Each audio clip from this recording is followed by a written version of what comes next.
जनता की बात जनता के साथ। शिरपूर शहरातील किराणा दुकानातील चोरीच्या घटनेचा अवघ्या 4 तासात छडा लावत शिरपूर शहर पोलिसांनी पुन्हा एकदा आपल्या तत्परतेची प्रचिती दिली आहे।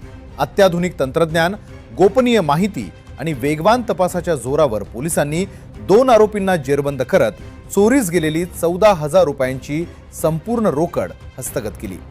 या कारवाईमुळे गुन्हेगारांमध्ये चांगलीच खळबळ उडाली असून नागरिकांनी पोलिसांच्या कार्यक्षमतेचे कौतुक केले आहे। पोलिसांनी दिलेल्या माहितीनुसार फिर्यादी मनीष मोहनलाल अग्रवाल यांच्या शिरपूर शहरातील अक्षत ट्रेडिंग या किराणा दुकानातून अज्ञात चोरट्यांनी 14,000 रुपयांची रोकड लंपास केली होती।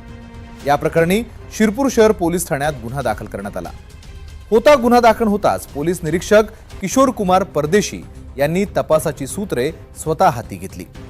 सीसीटीव्ही फुटेजची बारकाईने तपासणी, तांत्रिक विश्लेषण आणि गोपनीय माहितीच्या आधारे पोलिसांनी अवघ्या 4 तासात मतीन खलील तेली व मकसूद अकबर मेहतार, दोघेही राहणार लोहार गल्ली शिरपूर यांना ताब्यात घेतले।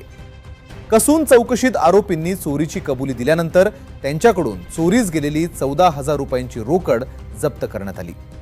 या धडाकेबाज कारवाईमुळे चोरीचा गुन्हा पूर्णपणे उघडकीस आला असून गुन्हेगारांना कायद्याचा धाक अजूनही कायम असल्याचा स्पष्ट संदेश शिरपूर शहर पोलिसांनी दिला आहे। जनता की बात जनता के साथ।